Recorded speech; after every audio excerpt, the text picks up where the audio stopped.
ಇನ್ನು ಮೋದಿ ಪ್ರಧಾನಿಯಾಗಿ ಪ್ರಮಾಣ ವಚನ ಸ್ವೀಕಾರ ಮಾಡುವುದಕ್ಕೆ ಕ್ಷಣಗಣನೆ ಎದುರಾಗಿದೆ. ಪದಗ್ರಹಣ ಕಾರ್ಯಕ್ರಮಕ್ಕೆ ಎಐಸಿಸಿ ಅಧ್ಯಕ್ಷ ಮಲ್ಲಿಕಾರ್ಜುನ್ ಖರ್ಗೆ ಅವರಿಗೂ ಕೂಡ ಆಹ್ವಾನ ಹೋಗಿದೆ.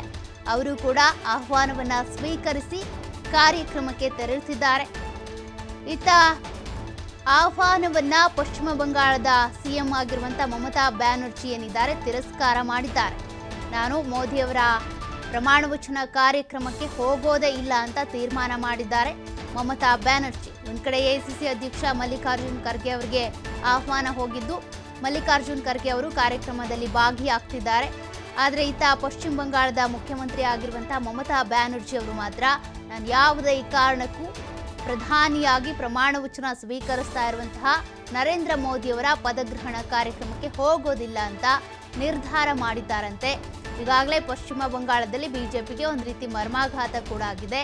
ಇನ್ನೊಂದು ಕಡೆ ಇತ್ತ ಮಮತಾ ಬ್ಯಾನರ್ಜಿ ಅವರು ಪದಗ್ರಹಣ ಕಾರ್ಯಕ್ರಮದ ಆಹ್ವಾನವನ್ನು ಕೂಡ ತಿರಸ್ಕಾರ ಮಾಡಿದ್ದಾರೆ. ನಾನು ಹೋಗೋದಿಲ್ಲ ಅಂತ ನಿರ್ಧಾರವನ್ನು ಕೈಗೊಂಡಿದ್ದಾರೆ.